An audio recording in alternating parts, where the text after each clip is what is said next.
Salman F Rahman, আমি আমার কথাটা শেষ করতে দেন, আমার কথাটা বলতে দেন। আমি বলি সালমান এফ রহমানের কোম্পানিতে আমার জন্য কস্ট টু দ্য কোম্পানি যত ছিল, আমার জন্য ইন্ডিপেন্ডেন্ট টেলিভিশন আয় করছে তার কয়েক গুণ বেশি। আমি উনার প্রতিষ্ঠানে কাজ করছি বলে উনার দয়া নিয়ে কাজ করি না, আমি জীবনে ওনার সঙ্গে একটা ছবি তোলা পোস্ট করি নাই। আমি প্রফেশনাল হিসাবে ইন্ডিপেন্ডেন্ট টেলিভিশনে যোগ করছি, আমার কোনো কিছু পাওয়ার নাই।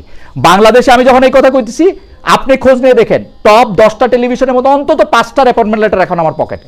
আপনি খোঁজ নেন, খোঁজ নিয়ে আমাকে বলেন।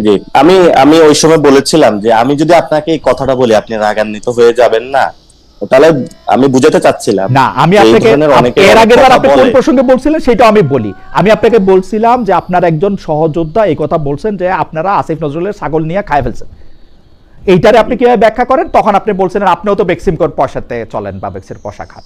না, তারপরে শেষ কথাটা ছিল যদি এই কথা আমি আপনাকে বলি, না না এটা কোনো কথাই হলো না, এটা কোনো কথাই হলো না। যদি এই কথা আমি আমি এটা কেটে, এটা কোনো কথাই হলো না ভাই, এইসব কথার বাজ আমারে দেন না, এইসব কথার বাজ আমারে দেন না। আমি কেমনে দিব? আপনি সবচেয়ে বাংলাদেশের সবচেয়ে বড় সাংবাদিক। না, সবচেয়ে বড় ছোটর কথা না ভাই, বড় ছোটর বহুত কিছু, মানে আপনাদের বড় ছোটর যে হিসাব, সেই হিসাবটা স্কেল সেইটা আপনাদের কাছে ভাই, আমি ওই স্কেলের আপনার কাছে আমি যাইতে চাই না। হাওয়েভার আমি আপনাকে যে একটু জামাতে ইসলামীর ব্যাপারে যেটা একটু জিজ্ঞেস করতে চাইছিলাম সেটা হচ্ছে যে আপনাদের উপরে হামলা বা আক্রমণ হওয়ার পরে জামাতের 60 বছর বয়সী সংসদ সদস্য 17 বছরের কিশোরীকে চাকরির প্রলোভন দিয়ে, এটা হচ্ছে মনিরা শারমিন, উনি স্ট্যাটাস দিয়েছেন এর পরপর প্রলোভন দেখিয়ে যে কেলেঙ্কারি জন্ম দিয়েছেন সেটাই জুলাই মাসেই ছিল। এই ঘটনা শুধু আলোচনাতেই ছিল না, বরং বিব্রতকর পরিস্থিতি ছিল। কিছু মানুষ দেখলাম যারা হামলার প্রতিবাদ না জানিয়ে এর মধ্যে ডিপ প্ল্যানের গন্ধ পাচ্ছে। এনসিপি রাজনীতি দাঁড়ালে কারো কারো অসুবিধা হবে, এটাই স্বাভাবিক। নিজেদের ব্যর্থতা অস্বীকার করে অন্যকে সন্দেহের চোখে দেখা একরকমের অসুখ।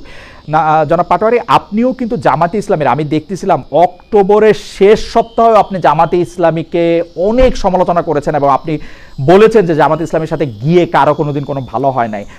আপনি কি এখনো এই ব্যাপারটা মানে, এবং মনিরা শারমিন এটা সরাসরি বললেন, আমি দেখলাম টক শো তো এনসিপির নেতারা অনেকেই জামাতের এই ভূমিকা নিয়ে অনেক কথা বলেছেন, স্পেশালি আপনাদের আক্রমণের পরে অনেকে বলেছেন যে এই আক্রমণটা আপনাদের উপরে হতে পারতেছে কারণ জামাতে ইসলামী হচ্ছে আপনাদের সাথে এই পদযাত্রাটা আপনাদেরকে একা করতে হচ্ছে, জুলাই পদযাত্রা তো সবার, তাহলে এই পদযাত্রায় তারাও অংশ নিচ্ছে না কেন? একটু যদি বলতেন, এটাই আমার আজকে শেষ প্রসঙ্গ বা শেষ প্রশ্ন। শেষ প্রশ্নটা যেটা দেখেন, আমিও একটা সময় কিন্তু ছাত্র শিবিরের রাজনীতি করেছিলাম। মানে আমার যখন ছোটবেলা বই পড়ার ইচ্ছা হইতো তখন আমি বইগুলা পড়েছিলাম। পরবর্তীতে কিন্তু আমি আদর্শিকভাবে পরিবর্তন হয়েছে। This is not the right way, কারণ আমি সে সময় হলো অন্য কোনো সংগঠনের দাওয়াতই পাই নাই বা এঙ্গেজ হওয়ার সুযোগই পাই নাই, মাদ্রাসা পড়াশোনা করছিলাম। পরবর্তীতে যখন পরিবর্তনটা আসছে আমি সেখানে পরিবর্তনের জায়গাটা পরিবর্তন করছি না, আমি কিন্তু আজকে এনসিপি করতেছি। মানে আমি যদি ওই জায়গায় থাকতাম, লেয়ার বাই লেয়ার উঠলাম, তাহলে দেখা যাচ্ছে ওইখানে অনেক উপরে যাইতে পারতাম। সেটা আল্লাহ জানে যে যাইতে পারতাম নাকি যেত, কিন্তু আমি আদর্শিকভাবে যেটা বাংলাদেশে বিশ্বাস করি সে জায়গাটা আপনারা এবং বাংলাদেশের মানুষ অনেকেই জানে। আমি ক্যাম্পাস জীবনে রাজনীতি করে এসেছি, আমার লাইন খুবই স্পষ্ট ছিল, আমি কোন রাজনীতি বেসিসে করতে চাই ওটা করতে চাই। ফলত আমি সেই জায়গাটা এখন হলো করতেছি। এবং আমি জামায়াত সম্পর্কে যেটা বক্তব্য দিয়েছিলাম, একটা দেখেন আদর্শিক জায়গা হলো প্র্যাকটিক্যাল পলিটিক্স। প্র্যাকটিক্যাল পলিটিক্সে দেখেন জাতীয়তাবাদী যে পলিটিক্সটা, জাতীয়তা পলিটিক্সের জায়গাটায় কিন্তু বিএনপি বলে যে এটা একটা আদর্শিক জায়গাটা আছে, কিন্তু প্র্যাকটিক্যালি তারা এটা করে না। কারণ বাংলাদেশি যে পলিটিক্সটা সেটার মধ্যে তারা কখনো মাদ্রাসা সেক্টরকে একীভূত করতে পারে নাই, হিন্দু ভাইদেরকে একীভূত করতে পারে নাই, নারী শ্রমিকদেরকে একীভূত করতে পারে নাই। এটা আইডিয়াটা আকারে খুবই সুন্দর ছিলাম। আপনি যদি একটা আইডিয়াকে আপনি চ্যালেঞ্জ করেন বা আইডিয়ার জায়গা হলে আপনি ক্রিটিক করেন, একটা হলো প্র্যাকটিক্যাল ফিল্ডে আপনার যে অবস্থা, এই অবস্থা তো আমরা পড়তে চাই না। আসলে এই অবস্থাটা চলে এসেছে, আমরা বাধ্য হয়ে এই অবস্থার মধ্যে পড়ে গিয়েছিলাম। আমরা বলেছিলাম বিএনপির সাথে যাওয়ার জন্য, কিন্তু বিএনপি তো সংস্কারের রাজি ছিল না। ফলত আমাদের সামনে কন্ডিশন ছিল যে সংস্কারে রাজি হবে আমরা তাদের সাথে যাব এবং এই নির্বাচন হলে আমরা অংশগ্রহণ করবো। সেই জায়গা থেকে এখন এসেছি। আপনি যে প্রশ্নটা উত্থাপন করেছিলেন যে জামায়াত ইসলামের একজন সংসদ সদস্যের যে মোরাল টার্পিটিউডের যে জায়গাটা, মোরাল টার্পিটিউডের জায়গাটা এটা জামায়াত ইসলামে ভালো উত্তর দিতে পারবে। আমাদের কেউ যদি মোরাল টার্পিটিউডের জায়গাটা আমি উত্তর দিতে পারতাম, এবং আমি মনে করি যে মোরাল টার্পিটিউডের জায়গাটা যদি কেউ এই ধরনের ইসলামের কথা বলে এবং একটা সুন্দর শৃঙ্খল রাজনীতির কথা বলে তাদের যদি হয়, সেখানে অবশ্যই তাকে হলো স্যাক করা উচিত এবং তার রাজনীতির জায়গাটা থেকে তাকে সরিয়ে যারা ভালো মানুষ তাদেরকে নিয়ে আসা উচিত। এটা হলো ওই ক্ষেত্রে ঘটনার প্রেক্ষিতে হলো আমার বক্তব্য। ওকে, আমরা দর্শকদের কাছে প্রশ্ন করেছিলাম এমপিওভুক্ত শিক্ষকদের স্থানীয় সরকার নির্বাচনে অংশ নেওয়ার সুযোগ বহাল রাখার দাবি তুলেছে জামাত ইসলামী। প্রিয় দর্শক, এই অবস্থান সঠিক বলে মনে করেন কিনা? শতকরা 40% দর্শক মনে করেন যে এটি সঠিক, শতকরা 60% মনে করছেন যে না এটি সঠিক নয়। 11,000 ভোট দিয়েছেন। আমি দর্শকদের একটা প্রশ্ন আপনার জন্য নিব। দর্শকরা একটা প্রশ্ন আপনাকে অনেকবার করেছেন, সেই প্রশ্নটা যদি একটু জি জি অবশ্যই। দর্শকদের প্রশ্নটা হচ্ছে যে আমেরিকান ডিল নিয়ে জনাব পাটোয়ারি সাহেবের অবস্থান, ওনার দলের অবস্থান, ওনার জোট প্রদানের অবস্থান স্পষ্ট করতে বলবেন প্লিজ। আমিও এই ডিলটার কথা বলতেছিলাম যে 9 তারিখে ডিলটা সাইন করা হয়েছে, 12 তারিখে ইলেকশন হওয়ার মাত্র 3 দিন আগে। জি দেখেন, ওই ডিলটার মূল এজেন্সটা ছিল যেহেতু আমরা হলো ওইখানে এক্সপোর্ট করে থাকি, এবং যখন এক্সপোর্ট করে থাকি আমাদের লেটস সে 100 টাকার গুডস, তো ট্রাম্প সরকার বললো যে তুমি যেহেতু আমার কাছে বিক্রি করে থাকো যে র ম্যাটেরিয়াল, সেটা যেহেতু চায়না অথবা অন্যান্য দেশ থেকে কালেক্ট করে থাকো, তুমি আমার থেকে এটা কালেক্ট করো। সেই জায়গাতে ঠিক আছে, তাহলে ওই জায়গাতে একটা ডিল হয়েছে, এবং পরবর্তীতে এটা কিন্তু আমাদের ফুল নলেজে কোনো কিছু আমাদের কাছে আসে নাই। ইদানিং আমাদের সাথে বিভিন্ন তাদের সাথে মিটিং হচ্ছে, কথা হচ্ছে, আমরাও তাদেরকে জানিয়েছিলাম যে আমরা এটা কনসিডারেশনে আছি, ভবিষ্যতে আমরাও দেখবো যদি সেখানে সংস্কার অথবা অনেক কোনো বিষয় থাকে, যদি বাংলাদেশের স্বার্থ সংশ্লিষ্ট থাকে, তখন আমরা যে কোনো চুক্তিতে যাইতে পারি। বাংলাদেশের স্বার্থ সংশ্লিষ্ট বিরোধী আমরা কোনো ধরনের চুক্তিতে, জনাব পাটোয়ারি, চুক্তিটা আপনাকে দেখার সুযোগ? আমি আমাকে যদি অনেস্টলি আমি ফুলটা পড়ার সুযোগ পাই নাই, তবে আমার কাছে পেপারটা এসেছে, আমি কিছুটা অংশ পড়েছিলাম। সেই জায়গাটা থেকে আমার মনে হয়েছে still we have to consider on that matter. Positive আরো আমাদের অ্যাফার্মেটিভলি অর নেগেটিভ, এটা কিছু জিনিস ভালো আছে, যদি এটাতে একটা রিরাইটিং এর সুযোগ থাকে বা সেই জায়গায় আমরা আসতে পারি, তাহলে বাংলাদেশও লাভবান হবে, তারাও লাভবান হবে। কয়েকটা ক্লজ আছে যে এত পর্যন্ত এই ধরনের এই যে কন্ডিশনগুলো প্রবলেমেটিক, ওই উইদাউট কন্ডিশনগুলি প্রবলেমেটিক, এটাকে আপনারা দলের মধ্যে আলোচনা করেছেন বা এটার মধ্যে আপনারা পজিশন নিচ্ছেন কিনা? আমরা আলোচনা করেছি, আমরা দলীয়ভাবেও এখানে এখনো ক্লিয়ারের আমাদের সময় আসে নাই, কারণ স্টিল আলোচনা হলো অনগোয়িং সব দলের সাথে। আপনি দেখেছেন চুক্তিটা ওয়েবসাইটে দেখা যাচ্ছে ফেব্রুয়ারি মাসের শেষ থেকে, মানে আপনারা সময় পাচ্ছেন না চুক্তিটা দেখা। ওই সময় ফেব্রুয়ারি মাসের চুক্তিটা হয়েছিল, ফেব্রুয়ারি মাসের শেষ থেকে अवेलेबल চুক্তিটা আর কি ওয়েবসাইটে বা না, ফেব্রুয়ারি মাস থেকে যখন अवेलेबल, ওই সময় যখন চুক্তিটা করা হয়েছিল আমাদেরকে ওই চুক্তি সম্পর্কে জানানো হয় না, अवेलेबल ক্লিয়ার করা হয়েছে। মানে আপনারা নিজেরাও একটু দেখতে পারতেন তো ইচ্ছা করলে। হ্যাঁ আমরা আপনারা যখন বলেছেন আমাদেরকে দেখার জন্য, ওই সময় আলোচনাটা বেশি ছিল যে কোর্টে ডিপি ওয়ার্ল্ড বা অন্যান্য যে কাজ আছে সেখানে দেখা যাচ্ছে অনেক কিছু প্রবলেমেটিক কাজ হচ্ছে। তো এখানে আমরা ডিরেক্টলি যখন এটা কনসিডারেশন, সেই পক্ষটা আমাদের সাথে আলোচনার সুযোগ আসে নাই, সরকার ডিরেক্টলি করেছে। পরে ছাত্ররা যখন মাঠ থেকে একটু দুর্বল হয়ে গিয়েছে, পরে সরকারের যারা ছিলেন তারাও নিজেরা আমাদেরকে জানানোর মনে করেন নাই, আমরা পরবর্তীতে কথা বলেছি সেই চুক্তিটা এটা কি, আপনারা কতটুকু যাচ্ছেন, সেটা কিন্তু ফুল ফাইনালাইজেশন অথবা এখন যে বিরোধিতা জায়গা আসছে তারাও বাংলাদেশে আসা শুরু করেছে, কনসিডারেশনের সুযোগ আসে, এবং আমরা যে ওইভাবে আছে ওইটা তো আমরা বলছি কন্ডিশনগুলো প্রবলেমেটিক, এবং আমরা দলীয়ভাবে সেই বিষয়গুলো স্পষ্ট করেছি, ভবিষ্যতে আরো করব। আমরা বাংলাদেশের স্বার্থের বিরোধী, অনেকে বলা হয়ে থাকে যে দেশ বিক্রি করে দিচ্ছে আমেরিকার কাছে। কেন ভাই, আমি চায়নার কাছেও বিক্রি করতে চাই না, ইন্ডিয়ার কাছেও বিক্রি করতে চাই না, কোনো দেশের কাছেও বিক্রি করতে চাই না। এনসিপি অ্যাট লিস্ট এই জায়গাটা আমেরিকার কাছে, আমরা আমেরিকার কাছে বিক্রি হয়েছে কিনা সেটা একটু দেখতে কি ইচ্ছা করে?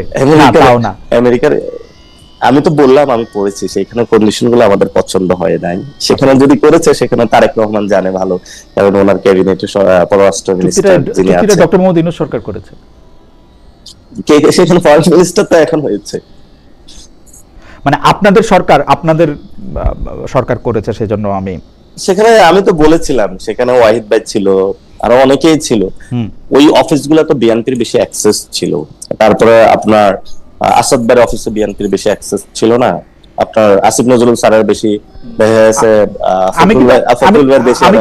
আমি কিন্তু আপনার সাথে খানিকটা একমত। এটা আমাকে প্রথম বলল কে ভুলে গেলাম, কিন্তু এটা বলছে যে এই বিএনপি সরকার একদমই ডক্টর মোহাম্মদ ইউনূস সরকারের এক্সটেনশন। ডক্টর মোহাম্মদ ইউনূস সরকার যা কিছু করছে এই বিএনপি সরকার সেইগুলিরই এক্সটেন্ডেড ভার্সন করতেছে, এবং এনসিপি জামায়াতও, উনি বলছেন এনসিপি জামায়াতও এই যে পুরো প্লটটা, এই প্লটটার একটা পার্ট।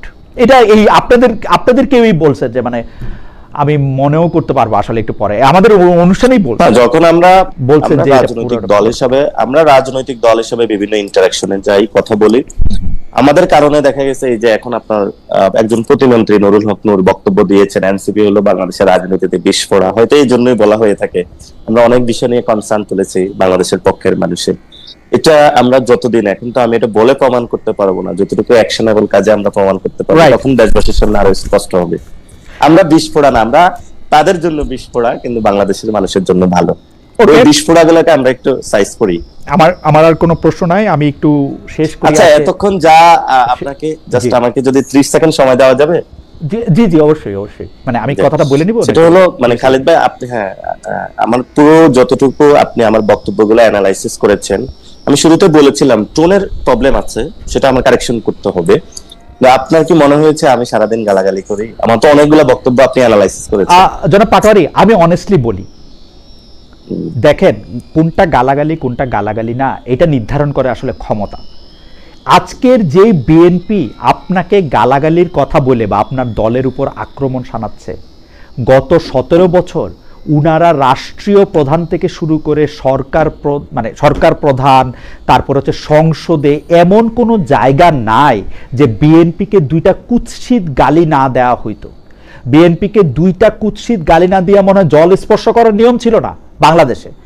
সেই সময় কিন্তু বিএনপি ওগুলিকে গালি হিসাবে দেখে নাই, তখন ওদের গায়ে অত ফোসকা পড়ে নাই, তখন ওদের অত খারাপ লাগে নাই, কিছু লাগে নাই। কিন্তু তখন লাগে নাইটা কেন? ওরা হজম করে গেছে, বিকজ ক্ষমতার মাপকাঠিতে সেই ওনার মনে হয়েছে যে এটা রাইট টাইম না বা এটা। আজকে আপনারটার ব্যাপারে এত প্রতিক্রিয়া কেন হইতেছে?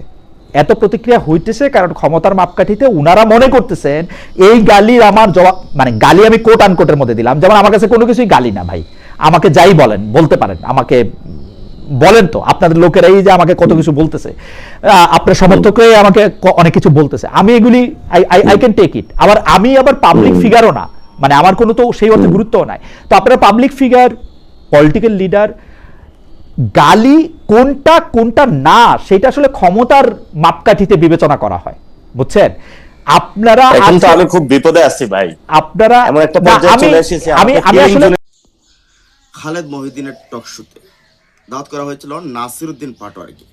তো নাসিরউদ্দিন পাটোয়ারি সেখানে রাজনৈতিক সমসাময়িক বিষয়গুলো নিয়ে কথা বলছেন, এমনকি এস এ আলমের সাথে এস এ আলমের কোম্পানিতে যে এই Khaled Mohiuddin S A Alam company বলতে কোম্পানি যে টেলিভিশন রয়েছে সেটা সম্ভবত ইন্ডিপেন্ডেন্ট হতে পারে বা অন্য কিছু হতে পারে, সেটাতে চাকরি করেছিলেন তিনি, সেই বিষয়গুলো নিয়েও তিনি কথা বলেন।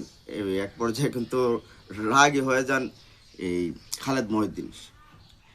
তো তারেক রহমানকে আবার অনেক বলা হয় যে তিনি ওই যে মেট্রিক পাস প্রধানমন্ত্রী তারেক রহমানকে নিয়ে কথা বলছেন, সেই বিষয় আরও অনেকগুলো বিষয়ে কথা বলছেন। তো আসলে স্বাভাবিকভাবে প্রশ্ন, খালেদ মহিউদ্দিন প্রশ্ন এমনভাবে করে থাকেন, এমনভাবে করে কিন্তু উত্তরগুলো বের করে আনতে থাকেন।